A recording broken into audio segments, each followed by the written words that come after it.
J'étais pas parti pour faire une vidéo aujourd'hui, mais je vais titrer, ma vidéo deux anecdotes glaçantes. Ah bon, Fred, t'as des anecdotes? Oui, oui, j'ai une anecdote. D'ailleurs, je vais commencer par ça. Hier, je vais au PMU et je rencontre le fameux taxi de Carpentras qui a pris sa retraite.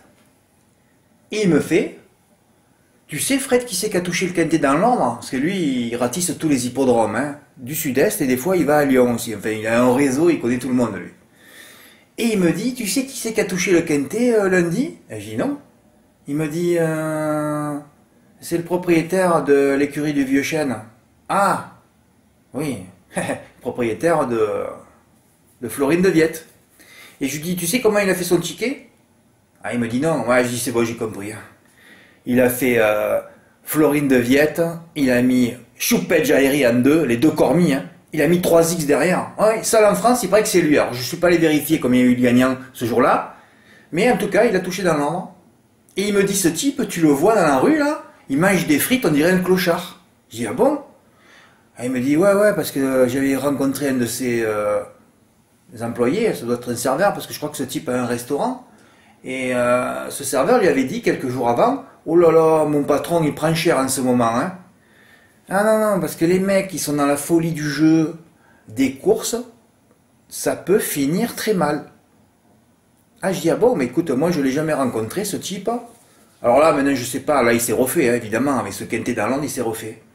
Et il me raconte une deuxième anecdote, et là, ça m'a glacé le sang, là. Il me dit, j'ai rencontré Pierre Vercruz il y a pas longtemps, et j'ai demandé des nouvelles d'Albert Quéron. Vous savez, celui qui est devenu millionnaire en jouant des couplets placés. Hein, je vous ai toujours raconté cette histoire, j'ai dû la raconter au moins une dizaine de fois depuis 9 ans en faisant des vidéos. Alors je sais pas s'il m'a raconté qu'il est sur un lit d'hôpital ou quoi, mais c'est un type qui a fait sa fortune au jeu, a tout perdu ensuite. D'ailleurs moi, je suis pas au fait des choses, hein, je suis pas à Paris, il s'en passe beaucoup, hein, on ne sait rien. Et oui, d'ailleurs la Casa Quéron, ça fait des années qu'on la voit plus, hein, sur les hippodromes. Hein. Ah ouais. Et le mec, il a tout flambé après, il a tout perdu. Pourquoi je vous raconte ça? Parce que moi qui suis dans la restriction, qui ne vous met pas beaucoup de courses, je sais comment ça se passe. De toute façon, il y a l'entonnoir, et en bout du bout de l'entonnoir, maintenant on sait que pour ceux qui veulent gagner des sous aux courses, hein, je vous ai déjà démontré la chose, ou je vous en ai parlé plein de fois, il faut jouer uniquement placé. Le jeu simple placé. Ah oui, évidemment, hein, on est là pour faire des coups, mais moi je m'y mets pas, moi. Vous voyez, par exemple. Alors que je devrais m'y mettre. Voilà, alors bon, hein, c'est des histoires, hein. Je mets quand même les guillemets, parce que moi on me l'a pas raconté en live. Bon, ce mec il raconte pas du pipeau, hein.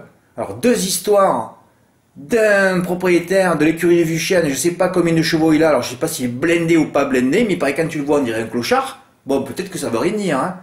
Il y a beaucoup de gens chez moi, on dirait des clochards, ils sont millionnaires aussi, hein. Ça veut rien dire. Mais alors, l'histoire la plus glaçante, c'est celle d'Albert Quéron qui a tout perdu. Hein. Hein, oui, c'est deux histoires tristes. C'est pour ça, je vous la raconte, c'est pour rester calme. Ben oui, il faut rester calme. Aujourd'hui, en gain, j'avais... bon, on attendait IMG Loca, je l'avais pris en note, je l'attendais plaqué. Voilà. Et après, j'ai juste rajouté des Albaroc, retrouve Franck Nivard, et il a été encore d'ail. Ça faisait deux d'ail. Et à Jean Giloca, je vois sa cote qui, ce matin, était à 5, après il passe à 6, 7, 8, 9, 10. Oh là là, je commence à me faire du souci. Je dis, qu'est-ce que c'est cette cote de mort? Heureusement, il finit troisième. Et moi, j'ai commencé mon report par 30 € GP sur lui. Hein. Un 10 contre 1. Je vous dis pas s'il gagne les émotions que j'aurais eues. Hein. Mais on en vit souvent des émotions comme ça pour gagner 2, 3, 4 ou 5 silos, c'est-à-dire 5000 €. Bon, enfin, quand j'ai vu qu'il a fait 3,90 à la place, eh bien, je dis c'est bien, j'ai 117 €. Bravo Mathieu, hein, tu as mis 50 € placés, tu as gagné 155 €. Qui a aussi joué la favorite au monté, hein, parce que là encore les favoris au monté, on en voit gagner de temps en temps des favoris à Paris, hein, mais c'est souvent au monté. À l'atelier, tu en vois pratiquement jamais, ou alors des chevaux déclassés. Sinon, ça gagne jamais. Hein. Ah oui, un favori à Paris ne gagne jamais. D'ailleurs, c'est que des grosses cotes. Hein. Vous analysez toutes les arrivées? Parce que je fais que ça, moi. Hein. Depuis 10 ans, j'analyse toutes les arrivées. C'est pour ça que je peux me permettre de vous dire ça. Donc, il a mis combien? 50 €, 55? Voilà. Tu te rends compte, Mathieu, que si tu jouais en report, tu aurais pu faire un grand chelem aujourd'hui à la place. Tu aurais mis IMG Loca, Agnel de Crépin, Et là, j'en ai mis deux. Bon, il fallait choisir le bon. C'est vrai que je voyais surtout Air Destin gagner. Je vous ai mis la vidéo de la Kazakh de Zonette. Hein. Alors là, je sentais le coup quand Mathieu Abrivard est entre 5 et 10 contre 1, comme je vous l'ai dit. C'est des coups sûrs. Hein.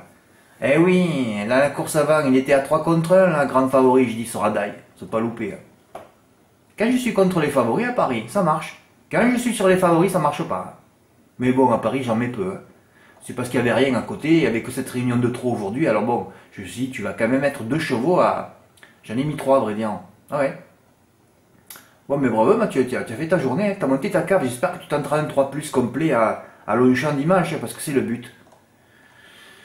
Voilà. Alors donc j'en ai mis 2. Moi, je me suis dit, le gagnant ne sortira pas de là. Je vois là, les cotes. Le favori, Hampton America, 3,6 avec le numéro 16. Alors, on n'en a pas beaucoup vu gagner avec le numéro 16 à Anguay. Hein. Donc moi, celui-là, je ne le voyais pas gagner. D'ailleurs, il n'est même pas à l'arrivée. Hein. Et quand Henri de Trouville a passé à l'attaque, parce que deux honnêtes, il dit, surtout tu vas le... Surtout tu le gardes au chaud et puis tu vas passer à l'attaque dans les 500-600 derniers mètres. C'est ce qui s'est passé. Après, il s'est détaché, il a gagné. Voilà. Alors, j'ai fait le report par 30 € GP. Donc, j'avais 117 € gagnants sur les deux. Et c'est Mathieu qui vient me sauver mon report. Gain 760 €. Et j'en avais fait un tout petit après. Voilà, ces deux courses restent ouvertes. C'est un pléonasme à Paris. Dans la 8e, Philoustar se déplace pour l'emporter. Il y a de l'opposition, mais il devrait terminer sur le podium. Mais voilà. Au départ, il avait fini 3e. Ils ont enlevé le gagnant. Voilà, là je mets un favori par exemple, ça gagne pas. Ah non, c'est rarissime de voir un cheval gagner à Paris favori. Hein. Voilà, et j'ai fait un petit report à 40 € qui m'a rapporté 202. Voilà. Gain en total 960 €, jeu 160, bénéfice 800. Voilà. J'ai réussi ma mission de faire des bénéfices un petit peu pour l'arc, parce que là je pense qu'à ça moi. Je sais pas combien je vais en faire dimanche, mais il va... Oh là là, j'attends de faire le papier. Qu'est-ce que des chevaux que je connais pas en plus. Mais l'année dernière c'était pareil. Hein. J'ai fait le papier en 5 minutes, j'avais dégagé 3 bases, les 3 à l'arrivée, plus 2,60 contre 1. Est-ce que je vais être dans ce même tempo là? Oh là là. Il va falloir voir s'il y a des grands favoris aussi, surtout les Anglais. Hein. Ils me régalent les Anglais. D'ailleurs, c'est les Anglais qui nous avaient sauvés l'année dernière. Hein. Gain 202. Voilà. Ah, on y va pour gagner. Mais t'as pas gagné. Eh oui. Et là, ils avaient raconté qu'avec plus de 20 partants, évidemment, comme je vous avais dit dans la vidéo hier, voilà, ils ont bloqué à 20, évidemment, sinon il n'y avait pas quinté. Ça aurait été un grand moment. L'Arc de Triomphe à 24 chevaux, parce que les tickets ne sont pas adaptés, vous savez. Il n'y a pas 24 numéros. Hein. Donc voilà. Bon, alors je vous montre mes tickets là. Peut-être que je vais en recevoir, hein, parce que j'ai fait j'ai fait la vidéo juste après l'arrivée. Mais encore Mathieu m'avait envoyé ses tickets, lui. Bravo Mathieu, hein, tu as fait ta journée aussi comme moi. Voilà, suite au prochain épisode, et je vous ai raconté ces 2 anecdotes glaçantes. Ça sera mon titre de la vidéo. Oui, parce qu'il faut raconter des choses comme ça. Hein. Il faut les raconter, ouais. Il faut les raconter parce que les courses, il faut rester calme. Hein. D'ailleurs, si je suis encore là, c'est que je suis finalement resté quand même assez calme dans ma vie. Hein. Des fois, j'ai des coups de chaud, mais je reste calme quand même. Hein. Ouais. Bon, mais voilà, je vais titrer ça et je vais mettre mon ticket à 760 €. D'ailleurs, je devrais reprendre la photo.